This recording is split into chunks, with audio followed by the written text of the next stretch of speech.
ഓം ഹരിശ്രീ ഗണപതയേ നമ. അവിഘ്നമസ്തു. ഓം നമോ ഭഗവതേ വാസുദേവായ ശ്രീകൃഷ്ണ പരമാത്മനേ നമ. രാമായ രാമഭദ്രായ രാമചന്ദ്രായ വേധസേ രഘുനാഥായ നാഥായ സീതായാം പദയേ നമ. എല്ലാ ഭക്തമക്കൾക്കും എൻ്റെ വിനീതമായ പ്രണാമം.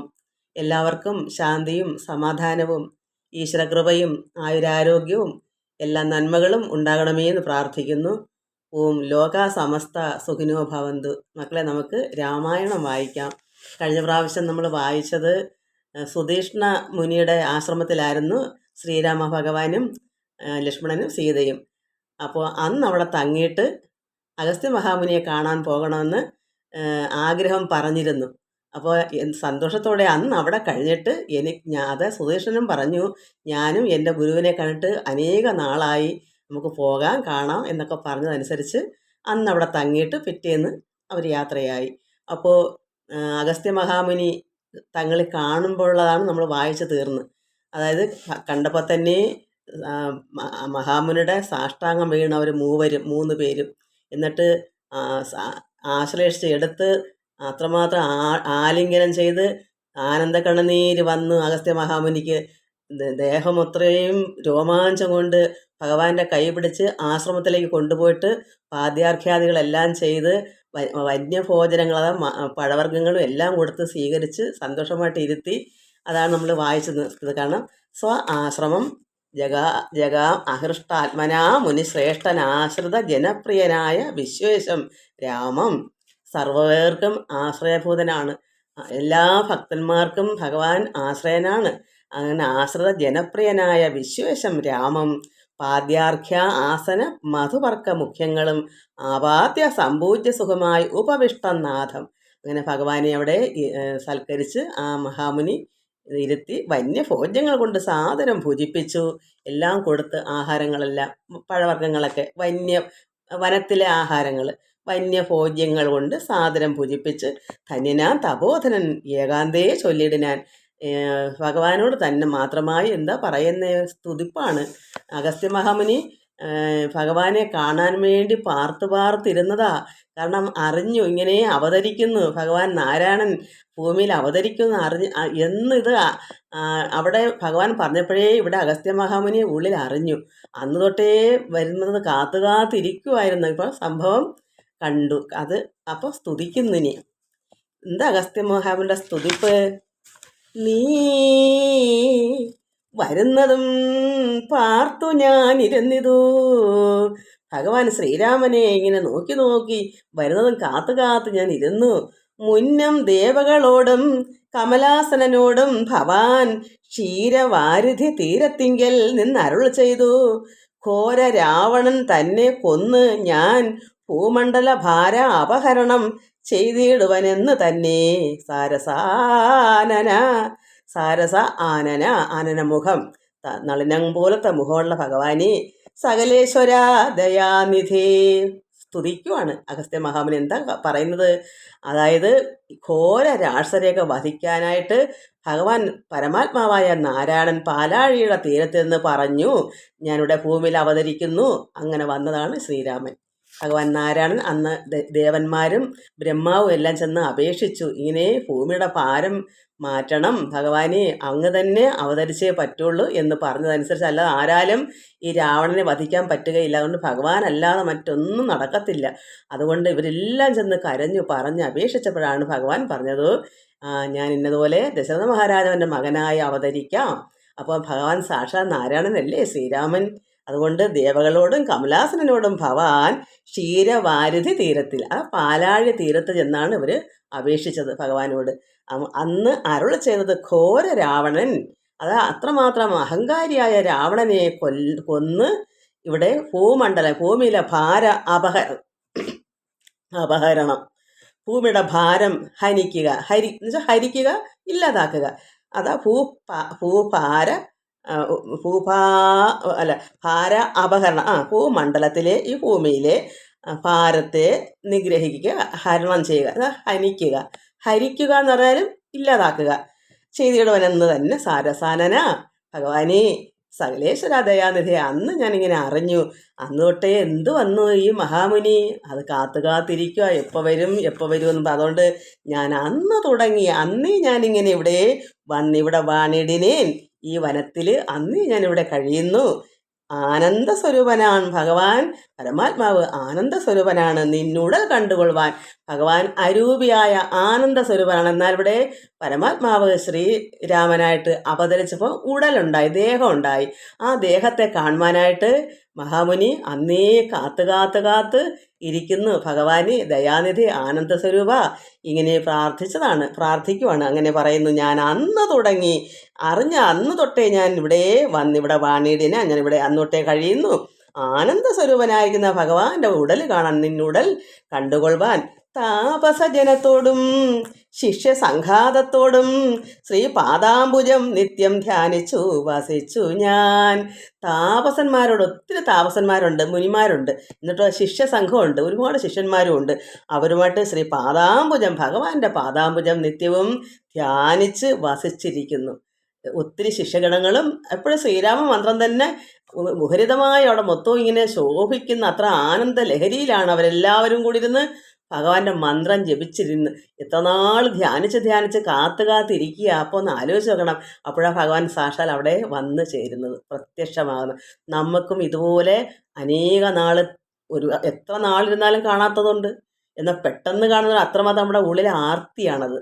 അങ്ങനെ എനിക്ക് തോന്നുന്നത് നമ്മൾ കഴിഞ്ഞ ജന്മത്തിൽ കുറച്ച് എടുത്തു വച്ചിട്ടായിരിക്കുമെന്ന്. കാരണം ഇതിൽ പറയുന്നത് അങ്ങനെയാണല്ലോ. അല്ലെങ്കിൽ അങ്ങനെ പെട്ടെന്നൊന്ന് എന്തായാലും കുട്ടിനാൾ തൊട്ട് തുടങ്ങിയിട്ടൊരു 40 വയസ്സായപ്പോഴത്തേക്ക് ഈ പ്രകാശങ്ങളൊക്കെ നമ്മൾ ദർശനത്തിൽ കാണും. പക്ഷേ സാക്ഷാൽ പരമാത്മാവിനെ നമ്മൾ സാക്ഷാൽ ഉടലോട് നമ്മൾ കാണുക എന്ന് പറഞ്ഞാൽ മുഖമെങ്കിലും ആകട്ടെ. അങ്ങനെ എത്രയോ ദർശനത്തിൽ കൂടിയും പ്രത്യക്ഷമായിട്ടും കാണണമെങ്കിൽ എന്തെങ്കിലും കഴിഞ്ഞ ജന്മത്തിൽ കുറച്ച് വേല ചെയ്യാതിരുന്നാൽ പറ്റുമോ? ഈ ജന്മം കൊണ്ട് തന്നെയാണോ എന്തോ എനിക്കറിയില്ല. പറഞ്ഞു തരുന്നത് എങ്ങനെയാണ്. അപ്പോൾ ഇത് നമുക്ക് എല്ലാവർക്കും സാധ്യമാകും. ഇത് വെറുതെ അല്ല ഇതിലെഴുതിയേക്കുന്നത്, നമുക്ക് അനുഭവം ഉണ്ട്, അതുകൊണ്ട് പറയുന്നതാണ്. അപ്പോൾ താപസജനത്തോടും ശിഷ്യസംഘാതത്തോടും ശ്രീപാദാംബുജം ഭഗവാന്റെ പാദാംബുജം നിത്യവും ധ്യാനിച്ചു വസിച്ചു ഞാൻ. നമ്മൾ ഓരോരുത്തരും ഇങ്ങനെ പരമാത്മാവിനെ ഉള്ളിൽ വരണം, ഭഗവാനെ കാണണം, അങ്ങനെ ധ്യാനിച്ച് നമ്മൾ വസിച്ചിരിക്കണം. അതിനുവേണ്ടി വേല ചെയ്തേ പറ്റൂ. ഒരു ഓട്ട രൂപത്തിലൊന്നും നടക്കത്തില്ല. അത് ആത്മാർത്ഥമായി തന്നെ ഉള്ളിൽ തട്ടിയുള്ള ഒരു വിഷമം, ഒരു വേദന, ഒരു എന്താ പറയുന്നത്, അതിന് അത്രമാത്രം ഒരു വികാരം ഒന്നും എനിക്ക് പറഞ്ഞുതരാൻ അറിയത്തില്ല. അതൊരു വെപ്രാളമെന്നും ഒക്കെ എനിക്ക് പറയണം. അങ്ങനെ നമ്മൾ ധ്യാനിച്ച് വസിച്ചു ഞാൻ. ലോക സൃഷ്ടിക്കു മുന്നം ഏകനായി ആനന്ദനായി ലോകകാരണൻ വികൽപ്പോ ഉപാധി വിരഹിതൻ തന്നുടെ മായ തനിക്ക് ആശ്രയഭൂതയായി തന്നെ ശക്തി എന്നും പ്രകൃതി മഹാമായ. അപ്പോൾ ഭഗവാന്റെ മായയാണ് ശക്തി സ്വരൂപിണി, പരാശക്തി.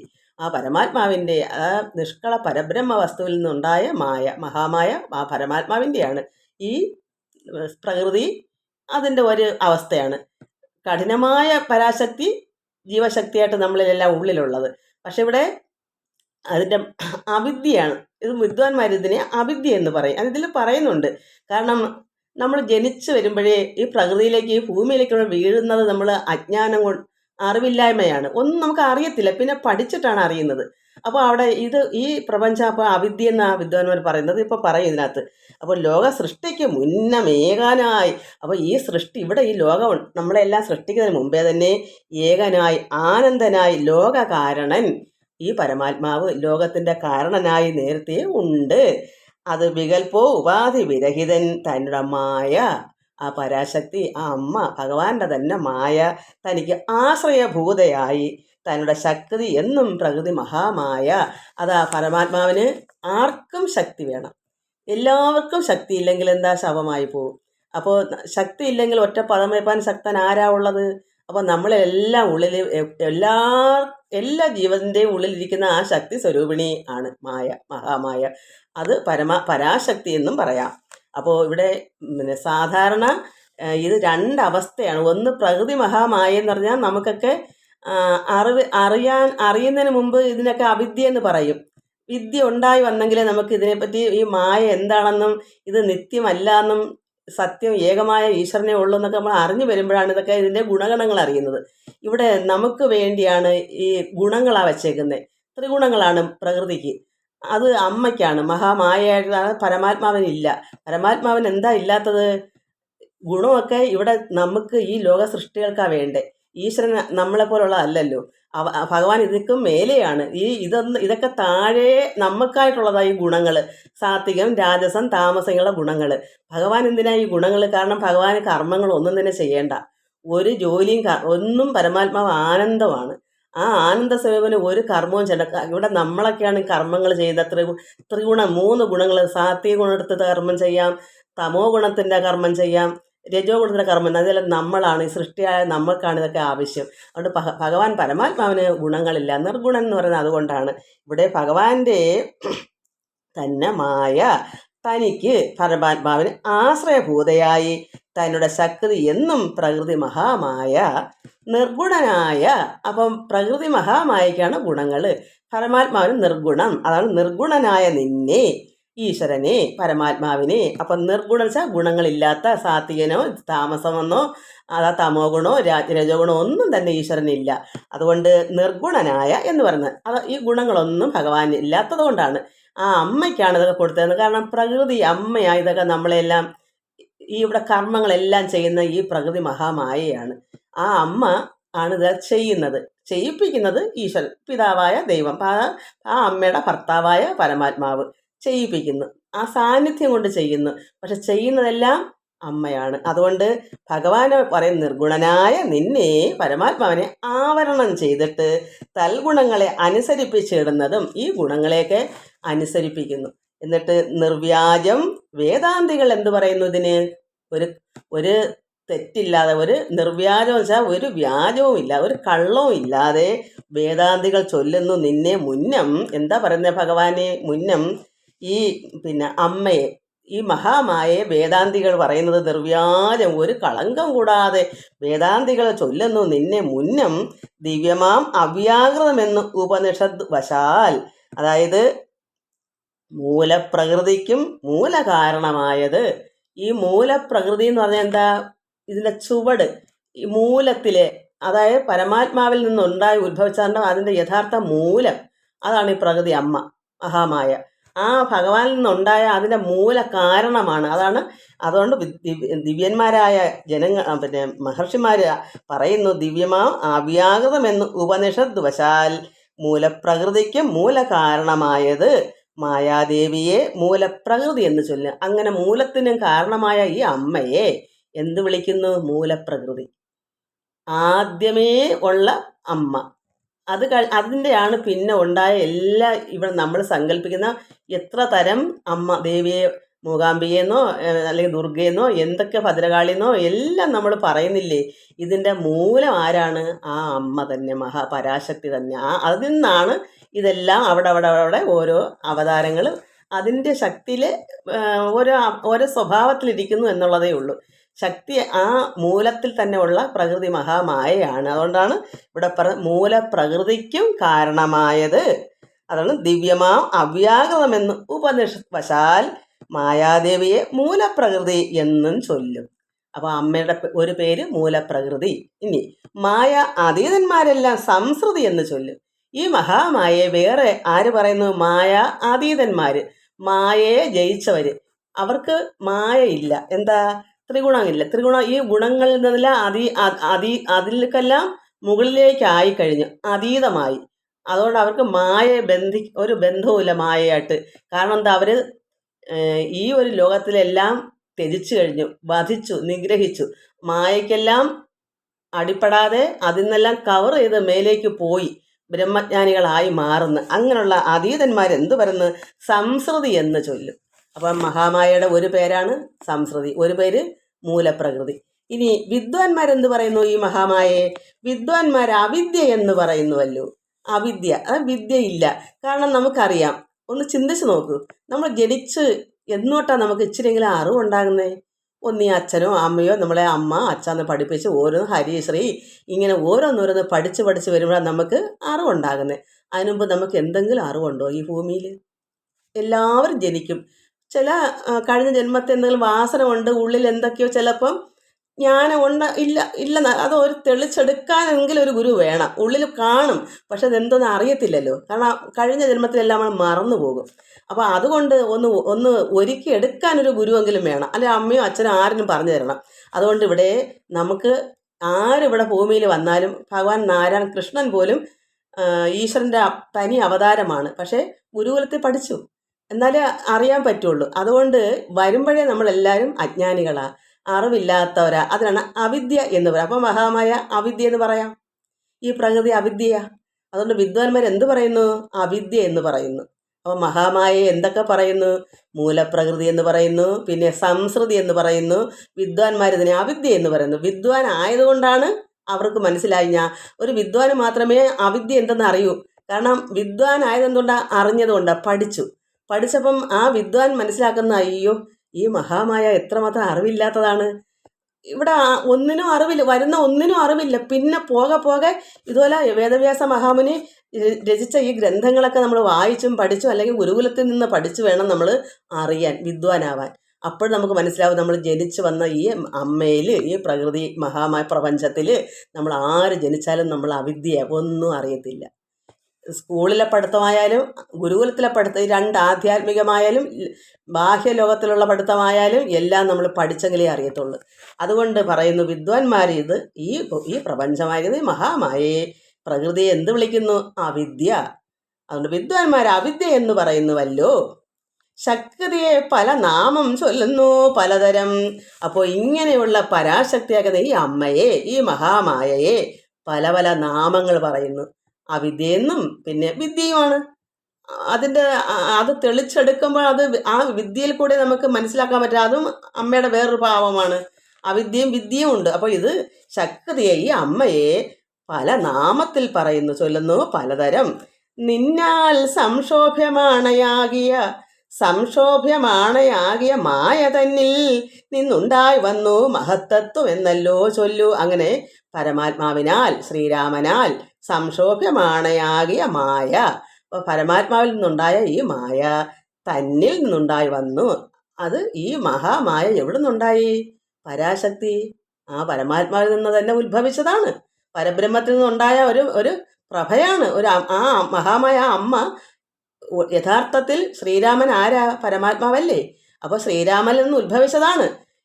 ഭഗവാൻ പാലാഴിയിൽ വസിക്കുന്ന നാരായണനിൽ ഉത്ഭവിച്ചതാണ്. ഇതെല്ലാം ഏകമായ പരമാത്മാവ് തന്നെ. അപ്പോൾ അതുകൊണ്ട് നിന്നാൽ സംക്ഷോഭ്യമാണയാകിയ ഈ മായ തന്നിൽ നിന്നുണ്ടായി വന്നു. തന്നിൽ, അതായത് ഈശ്വരനിൽ, പരമാത്മാവിൽ നിന്ന് ഉണ്ടായി വന്നു. മഹത്തത്വം എന്നല്ലോ ചൊല്ലു. ഇത് മഹത്തത്വം എന്നും അപ്പോൾ പറയുന്നു. അപ്പോൾ മഹാമായയ്ക്ക് വേറൊരു പേരെന്താണ്? മഹത്തത്വം. അതിൽ നിന്നുണ്ടായതാണ്. അപ്പോൾ ഈ തന്നിൽ നിന്നുണ്ടായി വന്നു മഹത്തത്വം എന്നല്ലോ ചൊല്ലു. നിന്നുടെ നിയോഗത്താൽ മഹത്തത്വത്തിങ്കിലേ നിന്നുണ്ടായി വന്നു പുനരഹങ്കാരവും പുരാ. അത് പിന്നെന്ത് വന്നത്? ഇന്ന് അഹങ്കാരം. നമ്മുടെ ഉള്ളിലെല്ലാം നമുക്ക് അഹം ഉണ്ട്. അത് എല്ലാവർക്കും ഉണ്ട്. അത് നമ്മൾ പതുക്കെ മാറ്റിയെടുക്കുക. ചിലർക്ക് ജന്മന അഹങ്കാരം കാണത്തുമില്ല. അത് ചുരുക്കം 1,00,000 ഒന്നോ രണ്ടോ അല്ലെ 10 പേർക്ക് കാണും. അല്ലാത്തതെല്ലാം നമ്മൾ അങ്ങനെ തെറ്റാണെന്ന് കരുതി അഹങ്കാരത്തെ മാറ്റി എടുക്കുന്നവരുണ്ട്. അത് മനസ്സിലാക്കി അല്ലാതെ കുട്ടികളായിട്ടിരിക്കുമ്പോൾ ഇതൊന്നും നമ്മൾ അറിയുന്നില്ല. അഹങ്കാരം എന്താന്ന് പോലും അവർക്ക് അറിയില്ല. അതുകൊണ്ട് ഇതെല്ലാം നമ്മളിൽ ഇങ്ങനെ ഈ അമ്മയിൽ നിന്ന് വരുന്നതെല്ലാം മഹാമായ. അപ്പം അഹങ്കാരവും വന്നു. നിന്നുടെ നിയോഗത്താൽ, അതായത് ഭഗവാന്റെ നിയോഗത്താലാണ് മഹത്തത്വത്തിങ്കിലേ നിന്നുണ്ടായി വന്നു പുനരഹങ്കാരവും പുരാ. മഹത്തത്വവും അഹങ്കാരവും സംസാരവും. സംസാരം എന്താണ്? ഈ ലോകം സംസാര സാഗരം നമ്മൾ പറയത്തില്ലേ?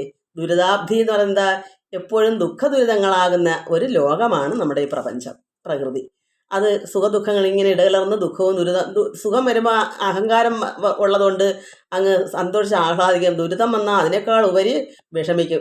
അതുകൊണ്ടാണ് ഇവിടെ ശാന്തി സമാധാനം കിട്ടത്തില്ല. എന്താ? വിദ്യ വന്നവന് മാത്രമേ സമാധാനവും ശാന്തി ഉണ്ടാവൂ. ആധ്യാത്മികമായ വിദ്യ വന്ന് അതെല്ലാം നിറവേറുമ്പോഴാണ് നമുക്ക് അതിൽ കൂടി സമാധാനം കിട്ടുന്നത്. നമുക്കെല്ലാം അത് ഉൾക്കൊള്ളാൻ കഴിയും. അതിനു മുമ്പ് അവിദ്യയാണല്ലോ, വിദ്യ ഇല്ലല്ലോ. അപ്പം നമുക്ക് ഇതെല്ലാം ദുരിതമായിട്ട് തോന്നും. അതുകൊണ്ട് ഇവിടെ എന്ത് വന്ന്? സംസാരം എന്ന് വെച്ചാൽ എന്താണ്? നമ്മൾ ഈ സംസാരിക്കുന്നതല്ല, ഈ പ്രപഞ്ചത്തിൽ ഇതിനെ പറയുന്ന എന്താ പറയുന്നത്, അന്ധകൂപം, ഒരു ഇരുട്ട് നിറഞ്ഞൊരു കൂപത്തിൽ ഒരു കിണറ്റിൽ കിടന്ന് കഷ്ടപ്പെടുന്നതെന്ന് പറയാം. അത് സംസാരം. ഈ ലോകം എന്ന് പറഞ്ഞാൽ അതാ സംസാരം എന്നാണ് പറയുന്നതിന്. അതിനൊരു വാക്ക് അങ്ങനെയാണ്. ചിലർക്ക് തോന്നും നമ്മൾ കാര്യങ്ങളൊക്കെ പറയുന്നതാണ് ആ സംസാരമാണെന്ന്. അതല്ല. ഇവിടെ പറയുന്നത് നമ്മുടെ ഈ ലോകം, ഈ പ്രപഞ്ചം ഒരു സംസാരം. ഈ സംസാരം വിട്ട് നമ്മൾ മാറണം. ഇത് ഈ ലോകം ദുരിതമാകുന്ന ചിലർക്ക് തോന്നിയത് ആനന്ദമാണെന്ന്. പക്ഷേ ഇതല്ല. നമുക്ക് പരമാനന്ദം കിട്ടുമ്പോൾ ഇതൊക്കെ വെറും എന്താ അതിന് പറയാൻ ഉപമിക്കാൻ പോലും പറ്റാത്തൊരവസ്ഥയാണ് ഈ ലോകം എന്ന് പറയുന്നത്. ഈശ്വരൻ ആനന്ദ സ്വരൂപനാണ്. ആനന്ദം നമ്മൾ വിദ്യ നേടി അറിഞ്ഞു വരുമ്പോൾ, ഈ യഥാർത്ഥ ജ്ഞാനിയാകുമ്പോൾ നമ്മുടെ ഉള്ളിലെ ആ അറിവ്, ആ ഈശ്വരന് അറിവാകുന്ന ആ അറിവ് നമ്മളിലേക്ക് വന്ന് ചേരുമ്പോൾ നമ്മൾ ആനന്ദം ഉണ്ടാകും. അപ്പോഴാണ് ആ രുചി നമ്മൾ അറിയുന്നത്. അപ്പോൾ തോന്നും ഇതൊക്കെ എന്താ പറയുക, കേൾക്കാനോ കാണാനോ പറ്റാത്ത ഒരവസ്ഥയിലായിട്ട് നമുക്ക് തോന്നി. ഒന്നിലോട്ടും നോക്കാൻ തോന്നത്തില്ല. ഇതൊക്കെ കാണുമ്പോൾ കണ്ണ് തിരിക്കാൻ തോന്നും. ഒന്നുകൊണ്ടും നമുക്കതിൽ ആനന്ദം ഒന്നും തോന്നിയില്ല. എന്താ തോന്നും പിന്നെ? ചുരുക്കി പറഞ്ഞാൽ നമുക്ക് ചില കാര്യങ്ങൾ ഛർദ്ദിക്കുമെന്ന് പറയുന്നത് അത് തന്നെയാണ്. ഛർദ്ദിക്കണമെന്ന് തോന്നും.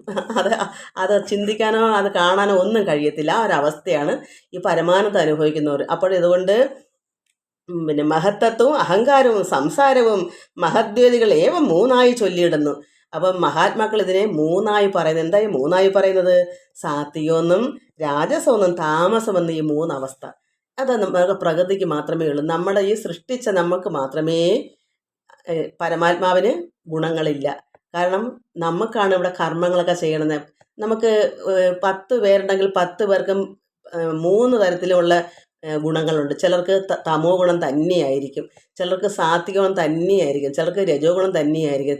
എന്നാൽ ഇത് മൂന്നും ഇടകലർന്നും ചിലർക്കുണ്ടാവും. ചിലർക്ക് രജോ ഗുണം വർദ്ധിച്ചിട്ട് സാത്വികം അല്പം കാണും. കാരണം അല്പ ദൈവീകം. ചില ചില കാര്യങ്ങൾ നന്മ കുറച്ചൊക്കെ ചെയ്യും. ബാക്കിയൊക്കെ എന്താ ആഗ്രഹങ്ങൾ അങ്ങനെ അടിക്കടിക്ക് കിടക്കും. ചിലർക്ക് വെറും തമോ ഗുണം എന്ന് പറഞ്ഞാൽ എന്താണ്? എങ്ങനെയെങ്കിലും ആരെങ്കിലും എന്ത് ചെയ്തെങ്കിലും അവർക്ക് എന്തെങ്കിലും നേടണം എന്നുള്ളൊരു എന്താ പറയുക, ക്രോധമൊക്കെ ഉള്ള ഒരു ഇതിനെയൊക്കെ ഈ ജന്തുക്കളെയൊക്കെ ഒന്നിനും ഒരു ഭയമില്ലാതെ എന്തും ചെയ്യുന്നവരാണ് തമോ ഗുണക്കാർ. അപ്പോൾ ഈ ഗുണങ്ങൾ ഇവിടെ പരമാത്മാവ് നമ്മളെയൊക്കെ ഈ അമ്മ മഹാമായയുടെ ഗുണങ്ങളാണിതെല്ലാം. അത് നമ്മുടെ പ്രകൃതി നമ്മൾ തന്നെയാണ്. ഈ സൃഷ്ടികളെല്ലാം തന്നെയാണ് ഈ പ്രകൃതി മഹാമായ എന്ന് പറയുന്നത്. ഇതൊക്കെ ചേർന്ന് എല്ലാം കൂടെ. അപ്പം നമുക്കാണ് ഈ ഗുണങ്ങളുള്ളത്. ചിലർക്ക് സാത്വിക ഗുണം ഏറി കിടക്കും, അല്പം രജോ ഗുണം. കാരണം എന്തെങ്കിലുമൊക്കെ ആഗ്രഹങ്ങളില്ലാത്ത മനുഷ്യരില്ലല്ലോ. അതെല്ലാം കൂടെ ചേർന്ന് ചില തനി ഭക്തന്മാരായി പോകുന്ന എന്താ ഒന്നിലും ആഗ്രഹമില്ലാതെ പോയി വരുമ്പോൾ എന്താ പറയുന്ന, കുട്ടിനാളിലെ കുറച്ച് ആഗ്രഹമൊക്കെ ഉണ്ടെങ്കിലും പിന്നെ ഒട്ടും തന്നെ ഒന്നിലും ആഗ്രഹമില്ലാതെ തനി സന്യാസിയായിട്ട് മാറുന്ന എത്രയോ പേരുണ്ട്. അപ്പോൾ അതുകൊണ്ട് ഇവിടെ സാത്വികം രാജസവും താമസമെന്ന് ഈ വണ്ണം വേദ്യമായി ചമഞ്ഞത് മൂന്നുമെന്നറിഞ്ഞാലും. അപ്പോൾ ഇവിടെ ആർക്കായി 3 ഗുണങ്ങളുള്ള നമ്മുടെ പ്രകൃതി മഹാമായ നമ്മൾക്കല്ല. ഇതിൽ ഓരോരുത്തർക്കും ഓരോ കാര്യങ്ങൾ. ചിലർക്ക് 3 ഗുണങ്ങളും ഉള്ളവരുണ്ട്. അതുകൊണ്ട് താമസത്തിങ്കിൽ നിന്ന് സൂക്ഷ്മ തന്മാത്രകളും ഭൂമി പൂർവക സ്ഥൂല പഞ്ചഭൂതവും പിന്നെ രാജസത്തിങ്കിൽ നിന്നുണ്ടായ ഇന്ദ്രിയങ്ങളും. അപ്പോൾ ഇത് തമോ ഗുണത്തിൽ നിന്ന് എന്തൊക്കെ തന്മാത്രകളും പിന്നെയോ സ്ഥൂല പഞ്ചഭൂതവും ഇതൊക്കെ ഉണ്ടായത് തമോ ഗുണത്തിൽ. രാജസത്തിങ്കിൽ അതായത് രജോ ഗുണത്തിൽ നിന്നുണ്ടായത് ഇന്ദ്രിയങ്ങൾ. നമുക്ക് പഞ്ചേന്ദ്രിയങ്ങൾ, ഇങ്ങനെയുള്ള ഇന്ദ്രിയങ്ങളെല്ലാം നമ്മളെ എങ്ങോട്ടും ഇന്ദ്രിയങ്ങളുടെ പുറകെയാ നമ്മളെല്ലാം കാരണം ഇന്ദ്രിയങ്ങളെ നമുക്ക് ഹനിക്കാൻ പറ്റാത്തൊരവസ്ഥയാണ് നമുക്ക്. ചിലർ എല്ലാം ത്യജിച്ച് എല്ലാത്തിനെയും വധിക്കുക, നിഗ്രഹിക്കുക എന്ന് പറയും. ഇന്ദ്രിയങ്ങളെ നിഗ്രഹിച്ചെങ്കിൽ മാത്രമേ നമുക്ക് ഈശ്വരനിലേക്ക് അടുക്കാൻ പറ്റൂ. ഈ ലോകത്തുള്ള ആഗ്രഹങ്ങളാണ് ഇന്ദ്രിയങ്ങൾ. നമ്മൾ അത് വേണം ഇത് വേണം എല്ലാം നമുക്ക് ഒന്നിൻ്റെ പുറകെ പോകാനുള്ള ഈ ഇന്ദ്രിയങ്ങൾ. കൊണ്ട് കണ്ണിൻ്റെ പ്രവൃത്തി എന്താണ്? നോക്കുക. വേണ്ടാത്ത സ്ഥലത്തേക്ക് നമുക്ക് നോക്കണം തോന്നുന്ന ആ ഇന്ദ്രിയത്തിൻ്റെ പ്രവർത്തനമാണ് അതായത് നേത്രേന്ദ്രിയം, ശ്രവണേന്ദ്രിയം അതായത് ഇത് കേൾക്കുന്നത്, പിന്നെ ഘ്രാണേന്ദ്രിയം മണക്കുന്നത്, രസനേന്ദ്രിയം നാക്ക് അതിൻ്റെ പ്രവൃത്തി രുചി അറിയുക, ഇത് ശ്വസിക്കുക, അങ്ങനെ ത്വക്ക് തൊടുമ്പോൾ അറിയുന്ന ജ്ഞാനേന്ദ്രിയം. ഇങ്ങനെ ഇന്ദ്രിയങ്ങളുടെ അതാണ് ഇതിൽ പറയുന്നത്. രാജസത്തിൽ നിന്നും ഉണ്ടായത് ഇന്ദ്രിയങ്ങളും തേജോ രൂപങ്ങളായ ദൈവതങ്ങളും പിന്നെ സാത്വികത്തിങ്കിൽ നിന്നു മനസ്സും ഉണ്ടായി വന്നു. സാത്വിക ഗുണം കൊണ്ട് എന്താ അതിൽ വന്ന്? മനസ്സ്. നമ്മുടെ മനസ്സാണ് സാത്വികം. സൂത്രരൂപകം ലിംഗം അവറ്റിൽ നിന്നുണ്ടായി സർവത്ര വ്യാപ്ത സ്ഥൂല സഞ്ചയത്തിങ്കിൽ നിന്ന് ദിവ്യനാം വിരാട് പുമാൻ ഉണ്ടായതെന്ന് കേൾപ്പൂ. അപ്പോൾ ഈ ലോകം മൊത്തവും നിറഞ്ഞ് സർവത്ര വ്യാപ്തമായിരിക്കുന്ന സ്ഥൂല സഞ്ചയത്തിൽ, ഇങ്ങനെ വലിയ ഒരു സഞ്ചയം, അതായത് എന്താ പറയുന്നത് അതിന്? സർവത്ര വ്യാപ്ത സ്ഥൂല സഞ്ചരിച്ച നിഷ്കള പരബ്രഹ്മ വസ്തു, ഒരു അഖണ്ഡം നിറഞ്ഞിരിക്കുന്ന ഒരു വസ്തു. അങ്ങനെയുള്ള ആ സഞ്ചയത്തിൽ നിന്ന് എന്താ ദിവ്യന വിരാട് കുമാൻ ഉണ്ടായിരുന്ന കേൾപ്പു. അപ്പോൾ വിരാട് പുരുഷൻ എന്ന് പറയുന്നത് അങ്ങനെയാണ്. അങ്ങനെയുള്ള വിരാട് പുരുഷൻ തന്നെയല്ലോ തിങ്ങിയിടും ചരാചര ലോകങ്ങളാകുന്നതും. അങ്ങനെയുള്ള വിരാട് പുരുഷനിൽ നിന്നാണ് ഈ ചരാചരങ്ങൾ, ഈ ലോകത്തുള്ള തിങ്ങി നിറഞ്ഞിരിക്കുന്ന സർവ്വ ചരാചരങ്ങളും തിങ്ങിയിടും ചരാചര ലോകങ്ങളാകുന്നതും ഈ വിരാട് പുരുഷനിൽ നിന്നാണ് ഉണ്ടായത്. പിന്നെയോ ദേവമാനുഷ തിര്യങ് യോനി ജാതികൾ ബഹുസ്ഥാവര ജംഗമൗഖ പൂർണ്ണമായി ഉണ്ടായി വന്നു. ദേവന്മാരും മനുഷ്യരും തിര്യക്ക്, അതായത് മുനിമാരോ അങ്ങനെയുള്ള യോനി ജാതികൾ ബഹുസ്ഥാവര ജംഗമൗഖ പൂർണ്ണമായി ഉണ്ടായി വന്നു. ഇതെല്ലാം ഇതിലുള്ളതാ. ഈ സർവചരാചരങ്ങളിൽ ഇതെല്ലാം പറയുന്നു. ദേവനും മനുഷ്യരും തിര്യക്കും അങ്ങനെയുള്ള യോനിജാതികൾ ബഹുസ്ഥാവര ജംഗമൗഖ പൂർണ്ണമായി ഉണ്ടായി വന്നു. ത്വന്മായാ ഗുണങ്ങളെ മൂന്നും ആശ്രയിച്ചല്ലോ ബ്രഹ്മാവും വിഷ്ണുതാനും രുദ്രനുമുണ്ടായി വന്നു.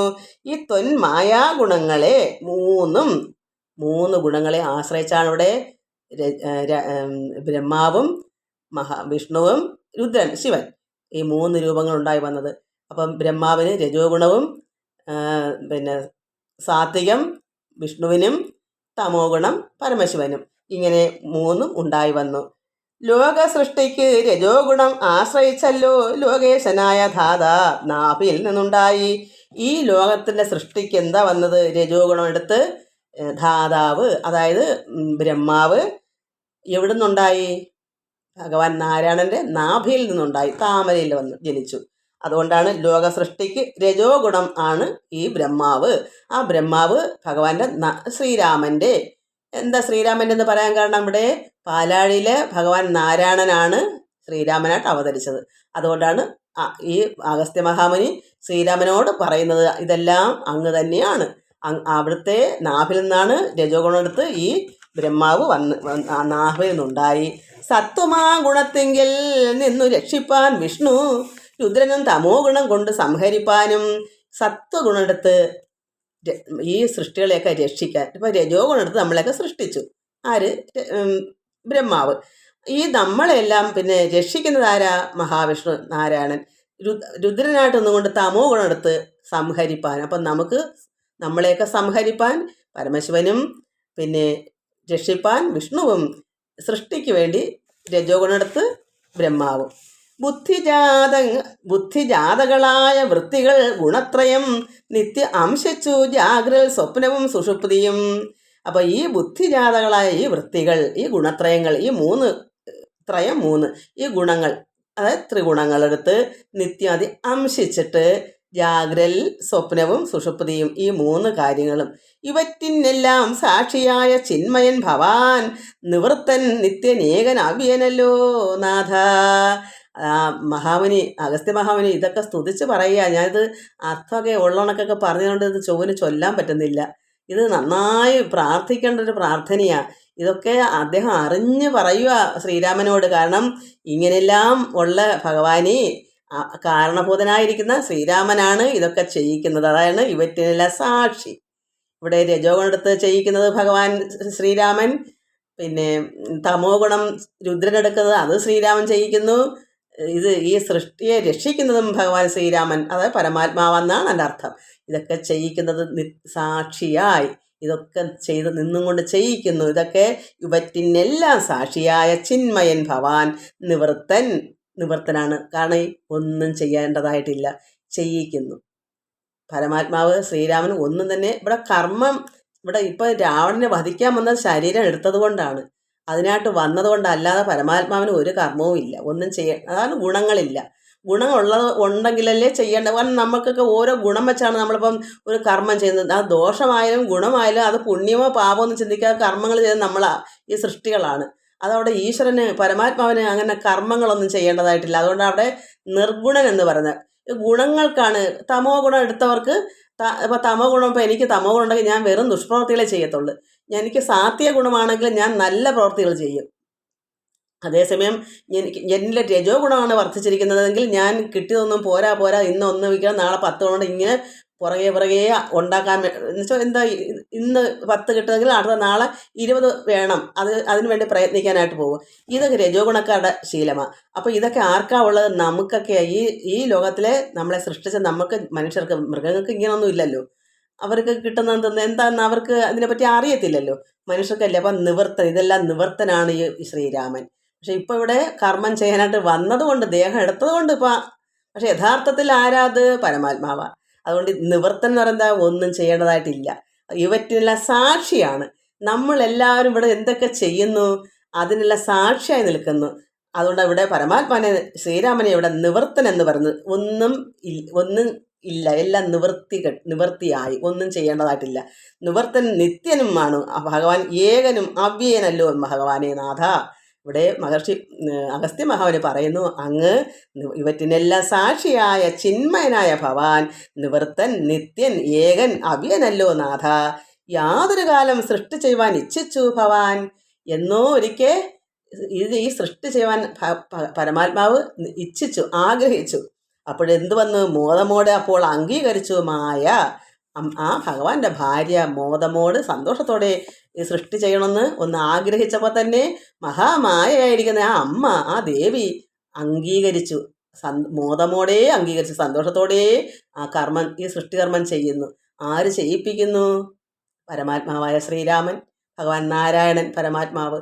അപ്പോൾ ഇവിടെ ശ്രീരാമനും ശ്രീകൃഷ്ണനെന്നും പറയുന്നത് എന്താണ്? അവർ അവതരിച്ചതുകൊണ്ടാണ് നമ്മൾ ആ പേര് പറയുന്നത്. അല്ലാതെ ഈശ്വരൻ യഥാർത്ഥത്തിൽ ആരാ? പരമ്പൊരുളാണ്. അവതാരം ഒരു രൂപമായി ഒരു മനുഷ്യൻ്റെ കുടുംബത്ത്, ഇപ്പം ദശരഥ മഹാരാജാവിൻ്റെ സൂര്യകുലത്തിൽ അവതരിച്ചതുകൊണ്ട് അവിടെ ശരീരമുണ്ടായി. അതുകൊണ്ട് നമ്മൾ പറയുന്നു രൂപമുണ്ട്, ഒരു മനുഷ്യരൂപം എടുത്തു വന്നു. അതുകൊണ്ട് കർമ്മം ചെയ്യാനാണ് വന്നത്.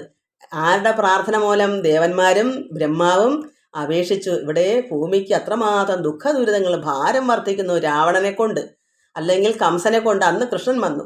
ഇങ്ങനെ ഭാരം വർദ്ധിക്കുമ്പോൾ ദേവന്മാർ അപേക്ഷിച്ചതനുസരിച്ചാണ്. ഭഗവാൻ അല്ലാതെ മറ്റാരാലും പറ്റത്തുമില്ല. ഇങ്ങനെയുള്ള ദുഷ്ടന്മാരെ വധിക്കാനൊന്നും മനുഷ്യരെ കൊണ്ട് പറ്റത്തില്ല. അതുകൊണ്ട് ഭഗവാനെ അങ്ങ് തന്നെ വരണമേ എന്ന് പ്രാർത്ഥിച്ചതനുസരിച്ചാണ് ഭഗവാൻ. എന്നാൽ ഞാനിങ്ങനെ ദശരഥ മഹാരാജാവിൻ്റെ ഭവനത്തിൽ, അർക്കകുലത്തിൽ ഞാൻ അവതരിക്കുന്നുണ്ട്.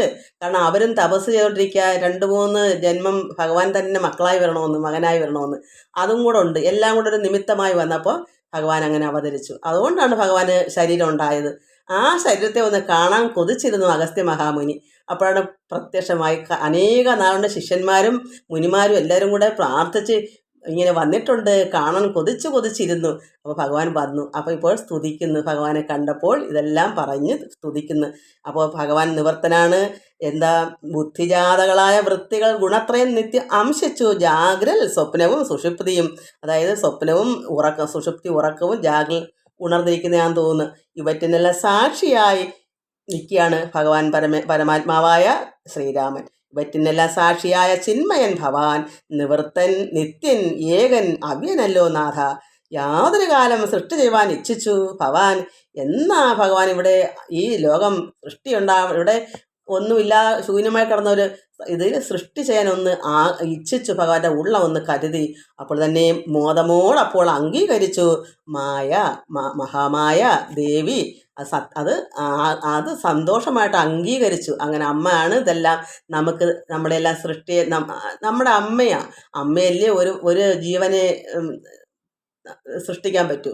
അപ്പം അമ്മയെ കൊണ്ട് ഇതൊക്കെ ആര് ചെയ്യിക്കുന്നു? പരമാത്മാവ് ചെയ്യുന്നത് അമ്മ. നമുക്കിനി അടുത്ത പ്രാവശ്യം വായിക്കാം. അടുത്തത്. എല്ലാവർക്കും നമസ്കാരം. ഓം ലോകാ സമസ്ത സുഖിനോ ഭവന്തു. ഹരി ഓം ഹരി ഓം ഹരി ഓം.